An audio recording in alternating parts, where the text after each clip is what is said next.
आप उलझे हैं कि सुलझे हैं? हैं? उलझे हैं।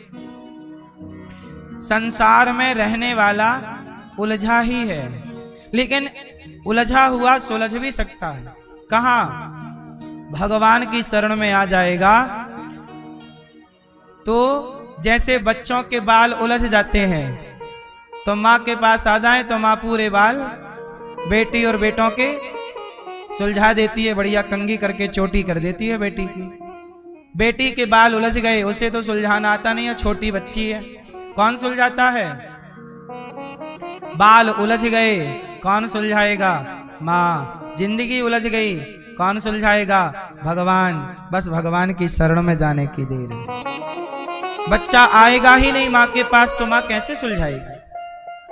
भाई सुलझाने के लिए आओ तो, ऐसे ही भगवान की शरण में जाओ तो उलझे तो हो, सुलझ जाओगे।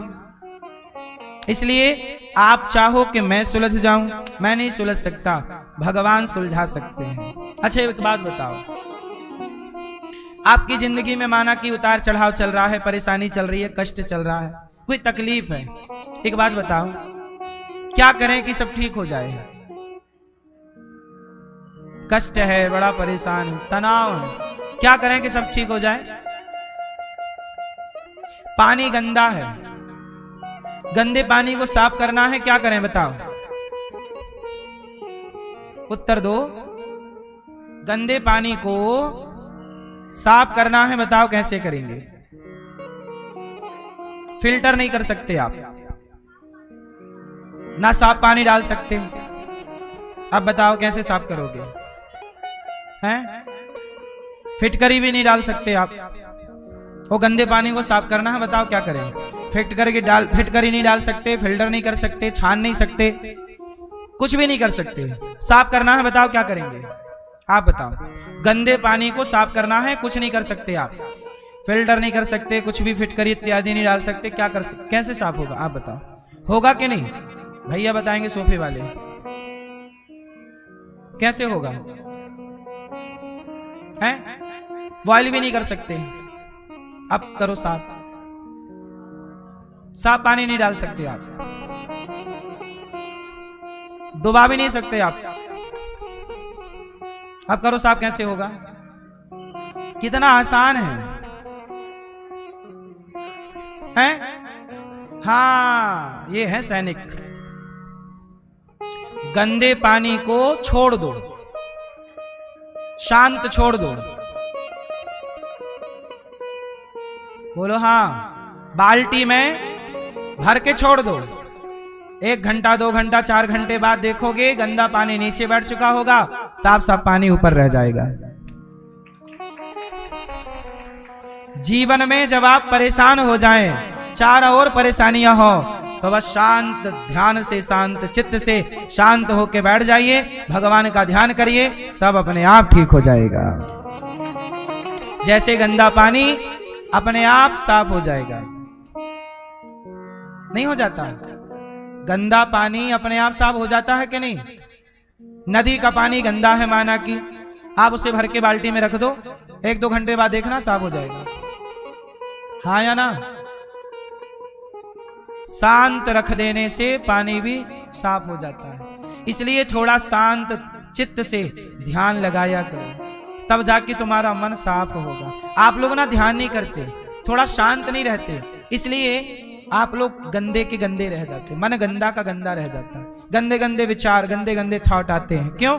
क्योंकि आपने शांत नहीं छोड़ा ना अपने आप को। शांत, इसलिए शांत बेटा, शांत, कुछ नहीं, कुछ मत सोचो, कुछ मत करो, ना कुछ करो ना कुछ सोचो, कुछ समय के लिए शांत हो जाओ, अपने आप सारी लड़ाई झगड़ा, सारे रिश्ते सब साफ हो जाएंगे, क्लीन हो जाए, सब ठीक हो जाएगा। घाव हो गया है, घाव में दवाई लगाई जाती है, बताओ घाव दवाई लगाने से सही होता है कि नहीं?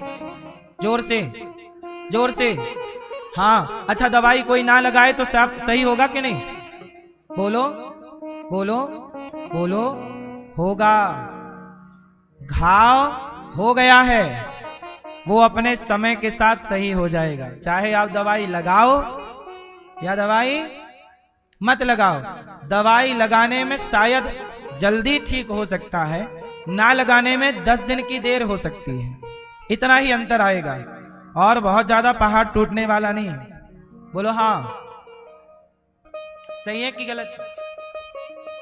ऐसे ही है, घाव हो गया है, छोड़ दो, प्रकृति के हवाले कर दो, अपने आप ठीक होगा। जीवन में परेशानी है, जैसे परेशानी अपने से आ गई अचानक, तुम भगवान के सहारे रहो, वो अपने से आई है तो अपने से चली भी जाएगी। आपको केवल शांत रहना, रिप्लाई नहीं करना। क्या नहीं करना? आप लोगों को कोई कुछ बोलता है, आप भी लड़ने लग जाते हो, जवाब देने लग जाते हो। जवाब देना गलत है, शांत हो जाना। हम कुछ नहीं कहेंगे। जब आप कुछ नहीं कहते तो भगवान आपके पक्ष में सब कह देते हैं, और जब आप कह देते हो तो भगवान शांत हो जाते हैं। तुम कह लो, जब तुझसे ना सुलझे तेरे उलझे हुए धंधे, तब भगवान के इंसाफ पे छोड़ दे ए बंदे। वही तेरी मुश्किल आसान करेगा, जो तू ना कर सका वो भगवान करेगा।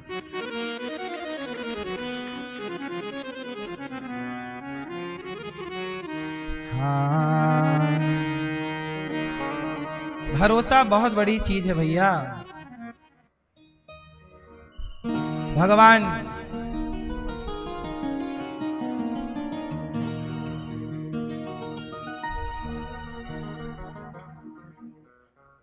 सुखदेव जी प्रकट हुए, जन्म लेते ही चले गए।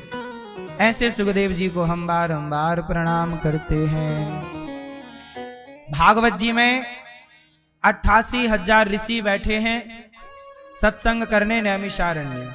सूत जी आए, सूत जी का सब संतों ने स्वागत किया। आओ आओ महाराजा।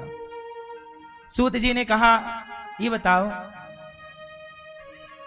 शौनकादि ऋषि बोले कि हमें भाग कथा सुनाइए। कौन सी? भक्ति ज्ञान विरागाप्तो विवेको वर्धते महान। ऐसी कथा जिससे भक्ति ज्ञान वैराग्य बढ़ जाए। कथा क्यों सुननी चाहिए? कथा सुनने से भक्ति बढ़ती है, ज्ञान बढ़ता है, वैराग्य बढ़ता है। कथा सुन लो। शौनक आदि ऋषियों ने कहा, सूत जी आप कथा सुनाइए। सूत जी कहते हैं, सुनाता हूं। जो कथा देवताओं को भी दुर्लभ है, वो कथा हम आपको सुनाएंगे। कथा कौन सुन पाता है? जिसको भगवान सुनवाना चाहते हैं। कौन समझ पाता है? जिसको भगवान समझाना चाहते हैं। भगवान ने गीता कहां सुनाई? उत्तर दो। गीता कहां सुनाई? जोर से। कुरुक्षेत्र में। कुरुक्षेत्र में अर्जुन भी थे, सेना भी थी, पांडव, धर्मराज, युधिष्ठिर, अर्जुन, नकुल, सहदेव, शकुनी, कर्ण, द्रोणाचार्य, पितामह भीष्म इत्यादि सब थे। सब थे, पर भगवान ने गीता केवल किसको सुनाई? और किसी को क्यों नहीं? सब वहीं थे आसपास, पर जिनको भगवान सुनवाना चाहते थे उन्होंने सुना। पितामह भीष्म ने सुना। गीता किसने सुनी? भीष्म पितामह ने भी सुनी, हनुमान जी ने भी सुनी। बोलो हाँ कि ना? मैया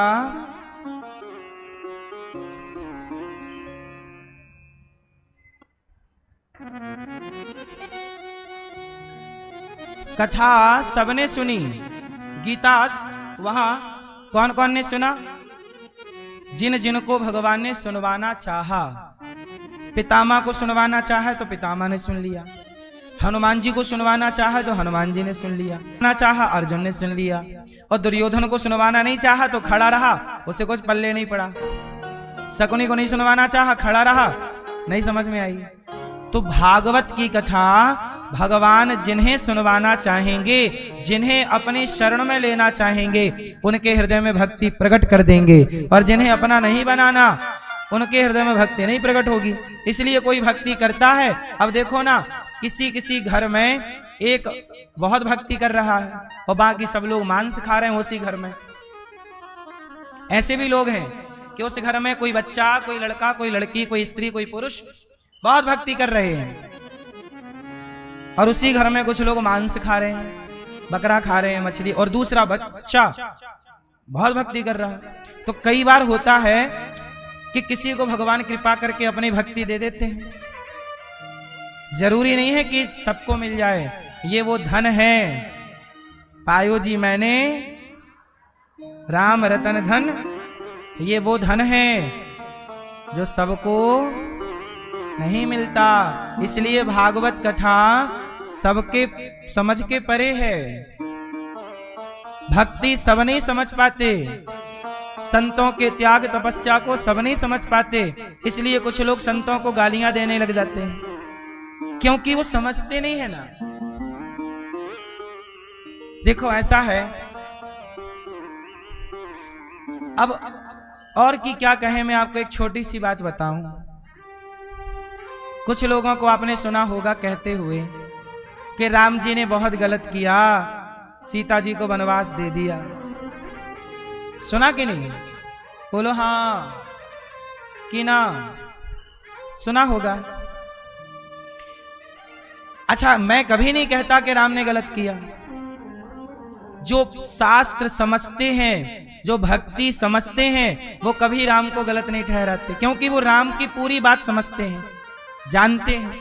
लेकिन जो पूरी बात नहीं जानते, या राम ने जिन्हें अपना कुछ जनाया ही नहीं, वो राम को गलत कहते हैं। अच्छा ये बताओ, राम ने सीता मां को वनवास भेज दिया, लोग कहते हैं। अच्छा, ये वनवास की घटना किस युग में घटी थी? कौन सा युग था वो? राम जी ने वनवास कब भेजा? धोबी ने कब बोला? कौन सा युग था वो? कि जब धोबी के कहने से वनवास हुआ। कौन सा युग था? जोर से जोर से जोर से, त्रेता। और ये कौन सा चल रहा है? कलयुग की आंखों से त्रेता के राम को कैसे समझ पाओगे? सिंपल है, कलयुग की आंखों से त्रेता के राम को कैसे समझोगे? वो युग अलग था, तब की विचारधाराएं अलग थीं, तब की परिस्थिति अलग थी।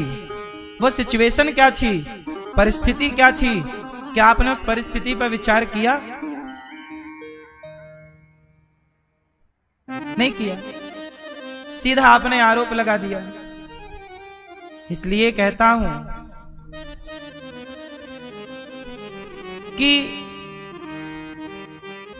जो आपको समझ में आ गया, समझ लो भगवान ने चाहा कि आप समझ लो, और यदि समझ में नहीं आया तो समझ लो अभी ईश्वर आपको ये विषय समझाना, अभी आप इसके योग्य नहीं, योग्यता नहीं। कुछ ज्ञान ऐसा है जिस ज्ञान की आपके अंदर काबिलियत नहीं, योग्यता। अच्छा बताओ, ज्ञान के सब लोग अधिकारी हैं या नहीं? उत्तर मैया, ज्ञान के अधिकारी सब हैं कि नहीं? आप बताओ, सब हैं? आप बताओ पीलू भैया, सब हैं? चश्मा वाली मैया बैठे, अरे खड़े ना हो मेरी माँ। हाँ, ज्ञान के अधिकारी सब हैं कि नहीं? बोलो, सब हैं? सब हैं? सब हैं। तो अभी एक देश परमाणु बना रहा था, तो अमेरिका काहे पटक दिया उसके ऊपर? बनाने देते।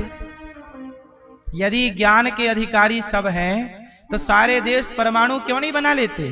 परमाणु बनाना भी तो एक ज्ञान है। फिर काहे दूसरा देश दबाव डालता तुम नहीं बना सकते? आप तो कह रहे हो ना ज्ञान का अधिकार सबको है, तो सब क्यों नहीं बनाते फिर? और जब बनाते हैं दूसरा देश रोकता क्यों है? बोलो, उत्तर दो। पाकिस्तान के पास लग गया परमाणु, रोज धमकी देता, दिवाली आ रही है पटक दूंगा। इसका मतलब यह हुआ कि हर ज्ञान का हर व्यक्ति अधिकारी बोलो हाँ। कुछ ज्ञान ऐसे हैं जिन ज्ञान का, जिस ज्ञान के सब लोग अधिकारी। आपको पता है कि राफेल कहां रखा है? क्यों नहीं है ये ज्ञान आपको? क्या देश की जनता को बताया जाता है कि राफेल वहां रखा है? बोलो, क्या देश की जनता को यह पता है कि तोप कहां बन रही है, ब्रह्मोस कहां बन रहा है? क्यों नहीं पता? क्योंकि कुछ चीजें गुप्त रहने से ही सही है। क्योंकि आपको पता चल जाएगा तो ये खबर दुनिया तक पहुंच जाएगी और दुनिया उसको नष्ट कर सकता है, नुकसान पहुंचा सकता है। इसलिए कुछ ज्ञान सबके लिए, बोलो, नहीं है। बात समझ में आई? ऐसे ही शास्त्रों का भी कुछ ज्ञान है कि उस ज्ञान को पाने के लिए पहले आपको अधिकारी बनना पड़ेगा। क्या बनना पड़ेगा? जैसे परमाणु बम बनाने के सारे देश अधिकारी नहीं हैं, है क्या?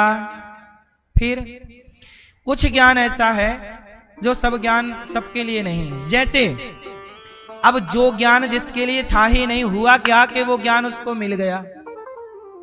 अब मिल गया तो वो उसका कर रहा है मिसयूज। अब जैसे उदाहरण से मैं कुछ उदाहरण आपको देता हूं। जैसे चोर के हाथ एक ज्ञान लग गया, चोर आपकी गली का, उसके हाथ एक ज्ञान लग गया शास्त्रों का। ज्ञान क्या लग गया? चोर चोरी करता है और बोलता है मैंने चोरी किया, भगवान की इच्छा के बिना तो पत्ता नहीं हिलता। खुद ने चोरी की और आरोप किससे लगा दिया? भगवान ने चोरी की क्योंकि इनकी मर्जी के बिना। अब बताओ ये ज्ञान सही है कि गलत है? बोलो, ज्ञान तो सही है पर गलत व्यक्ति के हाथ लग गया।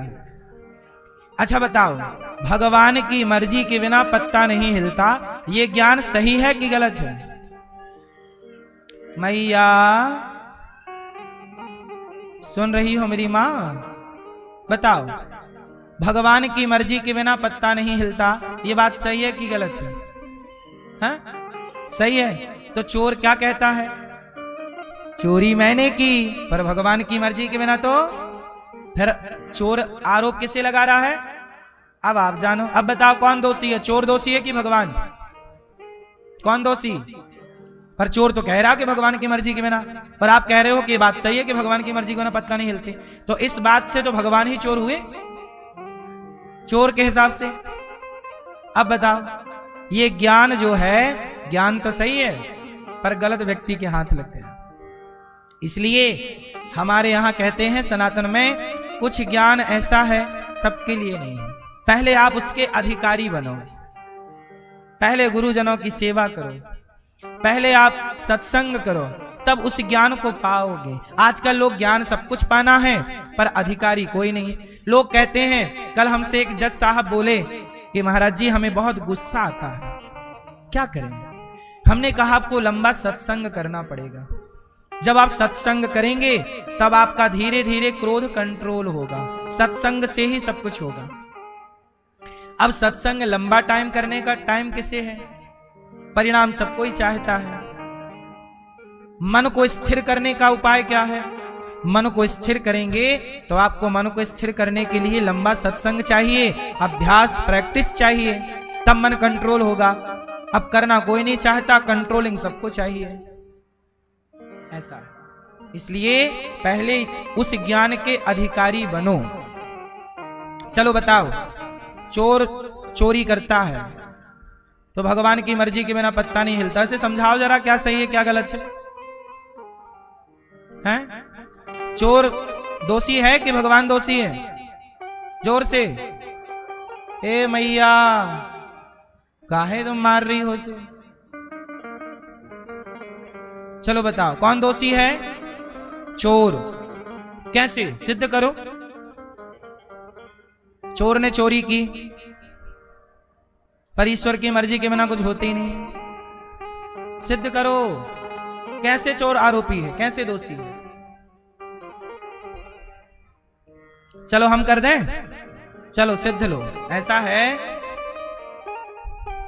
कि चोर चोरी करता है और चोर क्या बोलता है कि भगवान की मर्जी के बिना पत्ता नहीं हिलता, तो पहले चोर को उसके पहले का एक पाठ पढ़ना पड़ेगा। जिस पुस्तक में ये लिखा है कि भगवान की मर्जी के बिना पत्ता नहीं हिलता, उन्हीं पुस्तकों में ये भी लिखा है कि चोरी करना पाप है। तो पहले वाला ज्ञान भी तो फॉलो कर, के बाद वाला फॉलो करेगा। ये वाला ज्ञान सबके लिए नहीं है। सुनो, ऐसा है जैसे, अच्छा ये बताओ, आप लोग चोरी करते हो? 1000 रुपए मिल जाए, लाख रुपए पड़े मिल जाए, चुरा लोगे? नहीं। क्यों भाई, आप चुरा लोगे? नहीं चुराओगे।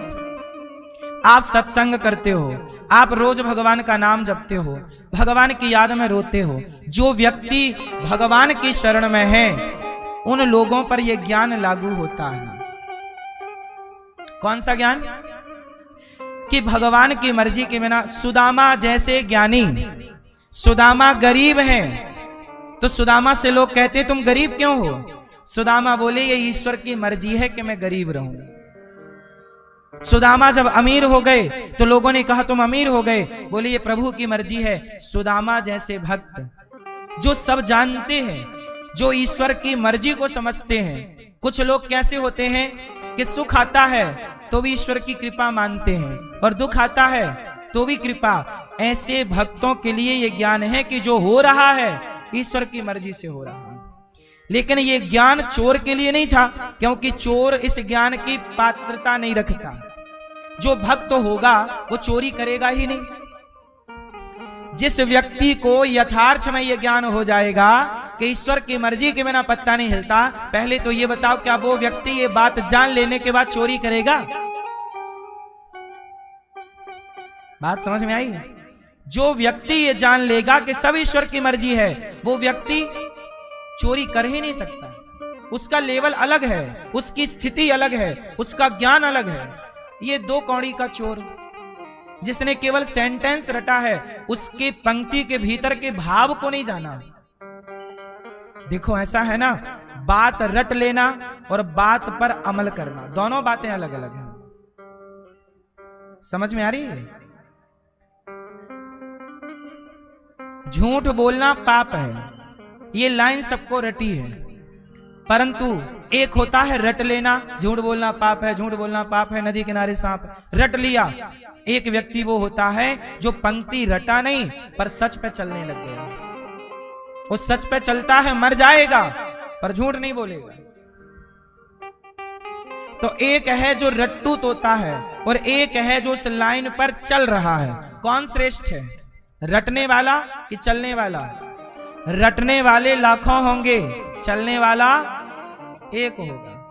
ऐसे ही है, भगवान की मर्जी के बिना पत्ता नहीं हिलता।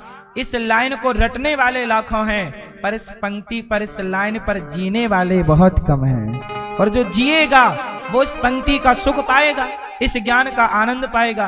और केवल रट लो तो क्या पाओगे? ये तुम्हारी समझ के परे विषय है, चोर को नहीं समझाया जा सकता। कुछ चीजें सबकी समझ में नहीं आती। बताओ, क्या रावण की समझ में राम आए? वो तो ज्ञानी था, क्यों नहीं आए? क्या कंस की समझ में कृष्ण आए? क्या दुर्योधन की समझ में कृष्ण आए? नहीं आए। सबकी समझ में सब चीजें नहीं आती साहब। हमारी समझ में राजनीति नहीं आएगी और राजनीति वालों को हमारी बात समझ में नहीं आएगी, क्योंकि दोनों का सब्जेक्ट अलग अलग है। हाँ, कोई समझना चाहे और पात्र बने तो समझा भी जा सकता। हम ये नहीं कहते कि नथिंग इज इम्पॉसिबल। समझ पाओ, समझ सको तो सब कुछ संभव है ना? Everything is possible. चाहो तो सब कुछ समझ में आ सकता है, और नहीं चाहो नहीं समझ में आएगा। इसलिए शास्त्रों की ज्ञान, शास्त्रों की, अब जैसे कुछ लोग क्या कहते हैं, कुछ लोग आरोप क्या लगाते, अरे भगवान होते तो कोई दुखी क्यों होता? जे नास्तिक लोग आरोप लगाते हैं। कुछ लोग क्या बोल रहे, अरे भगवान तो है ही नहीं, तुम भगवान भगवान जपते रहते हो। अरे भगवान होते तो कोई दुखी क्यों होता? किसी लड़की का बलात्कार क्यों होता? यदि भगवान थे तो क्यों नहीं आए? ऐसा आरोप बहुत लोग लगाते हैं। अब बताओ इस आरोप का जवाब क्या है? यदि भगवान है तो कोई दुखी क्यों है?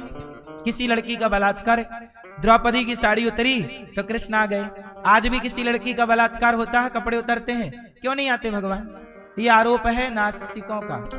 जो नास्तिक हैं, ईश्वर को नहीं मानने वाले को नास्तिक कहते हैं। जो नास्तिक लोग हैं, विधर्मी लोग हैं, वो ये सवाल उठाते रहते हैं। चलो बताओ इसका उत्तर क्या है? सुनो, भगवान द्रौपदी के बुलाने पर भी नहीं आए। आए? द्रौपदी अर्जुन को बुलाती रही, नहीं आए भगवान। द्रौपदी पितामह भीष्म को बुलाती रही, भगवान। द्रौपदी ने जब सबको छोड़ा और भगवान को पुकारा, भगवान के भरोसे हुई तो भगवान आए। आज भी जिनका बलात्कार हो रहा है वो भगवान के भरोसे होकर एक बार पुकारें तो सही भगवान को। तुम्हारे पुकारने में देर है, भगवान के आने में नहीं। जिस भाव से द्रौपदी ने पुकारा, क्या आज वैसा भाव किसी का है? क्या द्रौपदी जैसी आज भावनाएं हैं? नहीं। तो आप ये तो कहते हो कि भगवान नहीं आते, आप ये भी तो देखो कि बुलाने वाला द्रौपदी जैसा भी तो नहीं है। यदि उसके आने में देर है तो तुम्हारे बुलाने में भी तो देर है। तुम्हारी भी तो योग्यता द्रौपदी जैसी नहीं है। तुम्हारी भी पात्रता प्रहलाद जैसी होती तो प्रहलाद के लिए खंबे से आए तो तुम्हारे लिए भी तो आ सकते हैं। बस तुम्हारी पात्रता प्रहलाद जैसी नहीं है। लोग कहते हैं भगवान होते कोई भूखा क्यों मरता? अरे पागल, भगवान ने पांव दिए कि नहीं, हाथ दिए कि नहीं, बुद्धि दी कि नहीं? तो कमा के खा लो ना। भगवान तुम्हारे ठूसेंगे, मुंह पे डालेंगे, कुछ तुम भी करो। भगवान ने जिनको लंगड़ा बनाया है उनको जाके देखो, वो भूखे नहीं मर रहे हैं। जो चल नहीं सकते, जिनके हाथ नहीं है दोनों, वो भूखा नहीं मर रहा है, क्योंकि उसकी फिक्र ईश्वर को ज्यादा है। लेकिन तुम्हें भगवान ने हाथ पांव दिए हैं और स्वतंत्र कर दिया, जा बेटा अब कमाओ, कुछ तुम भी तो करो। सब भगवान करेगा। जब तुम नहीं थे कमाने लायक, जब तुम माँ की गोद में थे, तब दूध दिया कि नहीं तुम्हें भगवान ने? तब कौन पेट भरता था तुम्हारा? तुम्हारी माँ के आंचल में दूध किसने भरा? डॉक्टर ने भरा, तुम्हारे बाप ने भरा कि भगवान ने भरा?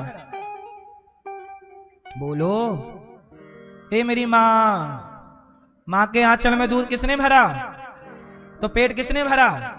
तो जब तुम बच्चे थे, जब तुम्हें जरूरत थी तो भरा उसने। अब तुम बड़े हो गए हो तो भगवान ने कहा बड़े हो गए अब कमाओ खाओ। अब बड़े होके भी क्या रोना रोते हैं? अरे भगवान होते तो कोई भूखा क्यों मरता? अरे भूखा तुम अपने कर्मों से मर रहे हो, खटिया पे पड़े हो, काम धाम कुछ करते नहीं हो, चिल्लाते हो हम भूखे। कर्म करोगे तो कोई भूखा थोड़ी रहेगा। बोलो भाई, हर चीज का दोष ईश्वर का नहीं है साहब। आजकल ना लोग इतना आलसी हो गए हैं कि अपना दोष कोई नहीं देखता, सब भगवान को दोषी बनाते। भगवान ने ऐसा कर दिया, भगवान केवल तुम्हारा भला करते हैं, भगवान किसी का बुरा नहीं करते। तुमने अपने भी तो कर्म देखे होंगे कभी, तुम क्या कर रहे हो? जो करोगे भरना तो पड़ेगा ना साहब। कोई अपना कोई नहीं देखता, भगवान पे आरोप लगा देते हैं। मैया 1 घंटे के लिए आपको भगवान बना दिया जाए तो आप 1 घंटे में पागल हो जाओगे। जरा सोचो, आप भगवान बन के देखो, एक वक्त इमेजिन करो कि भगवान की जगह 1 घंटे के लिए सारे संसार की जिम्मेदारी आपको दी जाए। फिर देखो, किसी के बच्चा हो गया तो कोई धन्यवाद नहीं, हे भगवान तेरा धन्यवाद बच्चा हुआ। और किसी के बच्चा मर गया, शिकायत पूरी करे, हे भगवान तेरी इतनी भक्ति की, क्या हुआ? जन्म हुआ था तब धन्यवाद नहीं मिला था ईश्वर को, पर चला गया तो शिकायत बराबर मिली। जब आपके साथ अच्छा हुआ तब आपने एक बार भी ईश्वर का धन्यवाद नहीं दिया, और बुरा हुआ तो पूरा दोष किस पे मढ़ दिया? भगवान। इसलिए व्यक्ति, अब उदाहरण देखो लो ना, गांधारी माँ ने भगवान कृष्ण को श्राप दे दिया, शाप दे दिया। गांधारी माँ ने भगवान को क्या दे दिया? शाप दे दिया। एक कृष्ण जाओ, हम तुम्हें शाप देती हैं। जैसे हमारे बेटे आपस में लड़कर, हमारा परिवार आपस में लड़कर समाप्त हो गया, कन्हैया तुम्हारा परिवार भी आपस में लड़कर के मिट जाएगा। जाओ, मैं तुम्हें शाप देती हूं। दे दिया। गांधारी मां ने आरोप किसे लगाया? गांधारी के 100 बेटे मारे गए। 100 बेटों की हत्या का आरोप किस पे लगाया? गांधारी ने। बोलो, भगवान कृष्ण पर। अब आप लोग मुझे बताओ कि क्या कौरवों की हत्या, क्या महाभारत के जिम्मेदार कृष्ण थे? उत्तर दो, कौन जिम्मेदार था? मैया,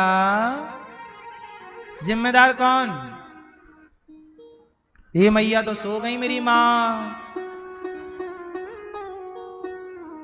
मैया राम राम। अच्छा मेरी मां, जागो मेरी मां, जागो।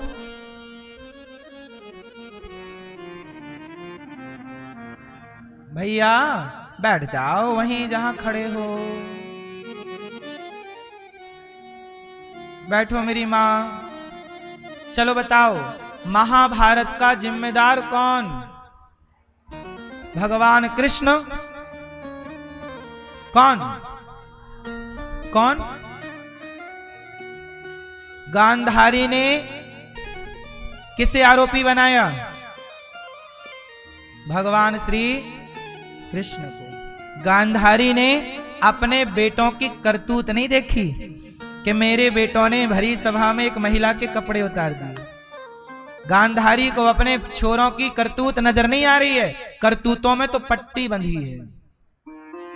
मैं नहीं देखूंगी। हाँ, क्या देखूंगी? कन्हैया दोषी। समाज में कुछ लोग गांधारी जैसे होते हैं, जो अपनों की गलतियों पे पट्टी बांध लेते हैं और जिसकी गलती है ही नहीं उसे कसूरवार ठहरा देते हैं। तूने कसूर किया, तेरी गलती। निर्दोष को दोष दे दिया और दोषी दुर्योधन को कह दिया, कल सारे कपड़े उतार के आना, मैं तुझे देखूंगी, तेरे लिए पट्टी हटाऊंगी, तुझे वज्र का बनाऊंगी। गांधारी ने दुर्योधन जैसे दुष्ट को बचाने के लिए अपनी पट्टी तक उतार दी। आंखों से पट्टी एक बार गांधारी ने उतारी थी कि कल आना, सारे कपड़े उतार के निर्वस्त्र होके आना, मेरी दृष्टि तेरे शरीर के जिस जिस अंग में पड़ेगी दुर्योधन, तेरा शरीर वज्र का हो जाएगा। दुर्योधन आया, भगवान मिल गए। भगवान बोले, कहां जा रहे हो ऐसे नंग धड़ंग? बोला कि माँ के पास जा रहे हैं, माँ ने बुलाया है। भगवान बोले, अरे कुछ कपड़े वपड़े तो पहन लो, शर्म नहीं आ रही है? इतना बड़ा घोड़ा नंग धड़ंग जा रहा माँ के पास। अरे बोले, माँ ने कहा कैसे ही आना। अरे बोले, माँ ने कपड़ा पहनने को मना किया, तुम ऐसा करो केले के पत्तों की टॉवेल बना लो। पत्तों के लिए थोड़ी मना किया, कपड़े के लिए मना किया। देखो भगवान ने केले के पत्ते की टॉवेल बनाई और कमर में बांध दी। जा। दुर्योधन गया, माँ ने कहा, बेटा आ गया दुर्योधन? हाँ हाँ माँ आ गया। कोई कपड़ा तो नहीं है? ना, कोई कपड़ा नहीं। खोलूं पट्टी? हाँ। पट्टी खोली और माँ ने जो दृष्टि डाली तो गांधारी माँ की जहां जहां नजर गई वह शरीर दुर्योधन का वज्र का हो गया। आगे पीछे पूरा देखा, पर पत्तों से ढकी कमर रह गई कच्ची। गांधारी बोली कि कमर काहे ढक रखा? बोला था ना कि बिल्कुल कपड़े मत रखना।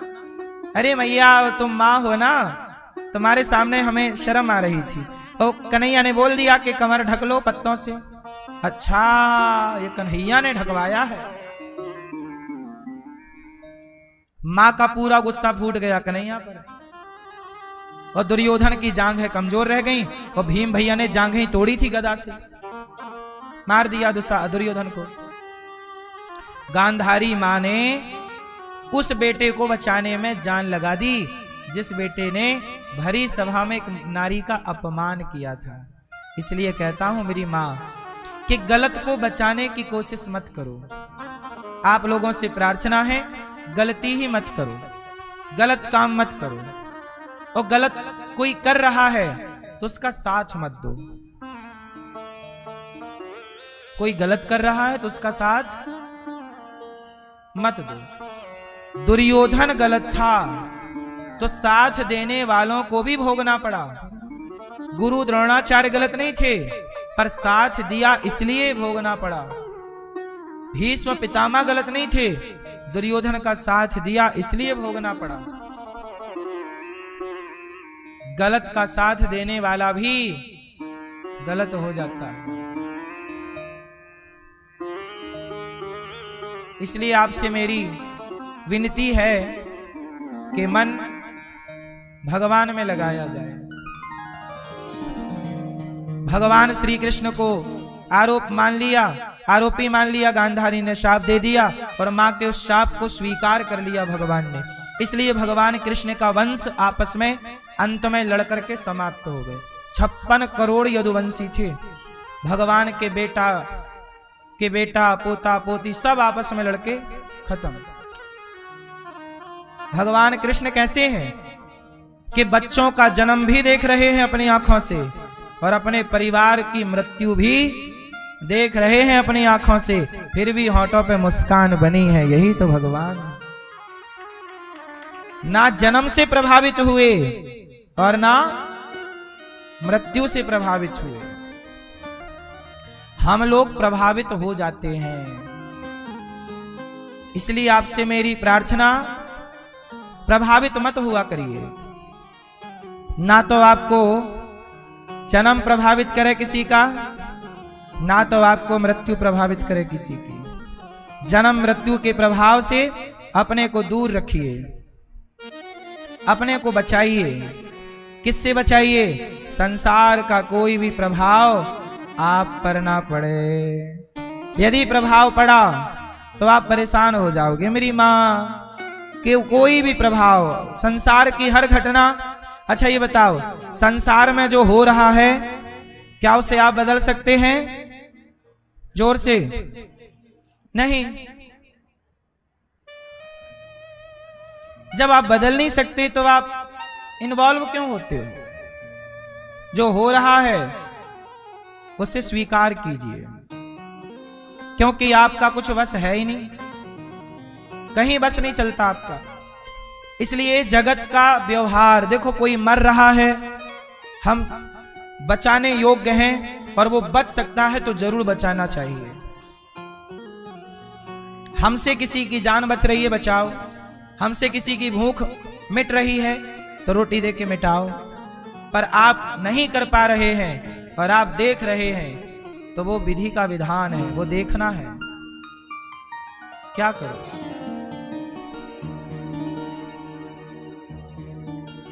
इसलिए कहता हूं